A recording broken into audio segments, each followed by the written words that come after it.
Всем привет! В этом видео речь пойдет о стемпинге гель-лаками. Если вам интересна данная тема, оставайтесь со мной. Всем приятного просмотра! При создании стемпинг-дизайна при помощи гель-лаков нужно помнить, что есть гель-лаки, у которых после полимеризации остается липкий слой, а есть такие, у которых после просушки липкого слоя нет. Для стемпинга можно использовать и те, и другие, просто есть небольшие нюансы, которые нужно учесть. Но давайте обо всем по порядку. Самое главное, на что нужно обратить внимание при создании стемпинг-дизайна при помощи гель-лака, это на сам гель-лак. В данном случае вы можете использовать самый капризный штампик – пластины с не очень хорошей гравировкой. Пластиковые пластины, увы, не подходят для этого способа. Итак, каким же должен быть гель-лак, который идеально подойдет для стемпинга? Конечно же, в первую очередь он должен быть хорошо пигментирован. Также немаловажна консистенция лака. Как по мне, чем гуще гель-лак, тем комфортнее создавать им стемпинг-дизайн. Если вы только начинаете знакомство со стемпингом, посмотрите на моем канале несколько видео, надеюсь, они будут для вас полезны. Ссылочки на данные видео я оставлю в описании. Ну что ж, на моих ноготках уже нанесен гель-лак, и я сняла липкий слой. Возьму пластину с кружевами. Думаю, те, кто хоть раз пытался сделать стемпинг гель-лаками, знают, что перенести такой мелкий рисунок сложно. Беру гель-лак, у которого после просушивания остается незначительный липкий слой. Именно он и поможет нам для закрепления рисунка на ноготке. Я напомню, дисперсионный слой с ноготков я уже сняла. Не торопясь, распределяю небольшое количество лака по рисунку. Переношу рисунок на штамп и посмотрите, что происходит. Гель-лак начинает растекаться. И даже если постараться очень быстро перенести такой рисунок на ноготок, вот что в итоге получается. Такой результат, думаю, никого не устроит.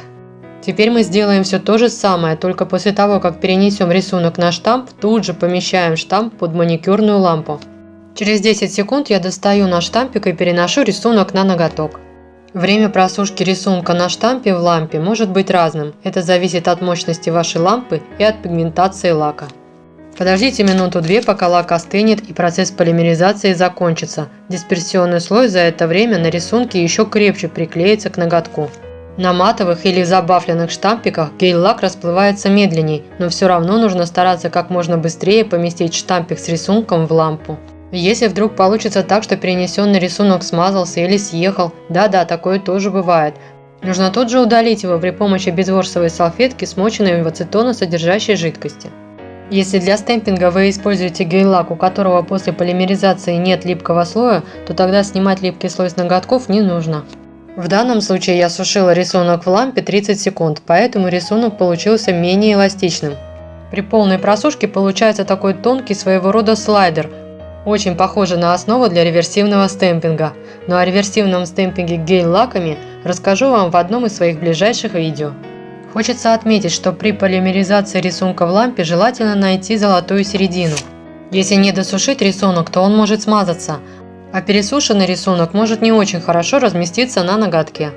Кстати, не нужно после каждого снятия рисунка на штампик чистить пластину, это существенно экономит гель-лак.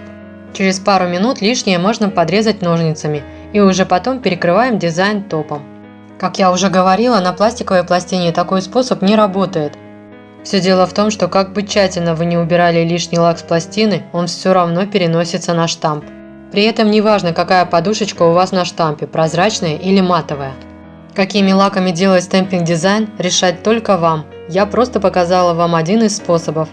Если я была вам хоть чем-то полезна, поддержите меня пальчиком вверх. Ну а я желаю вам всего самого наилучшего. До скорых встреч!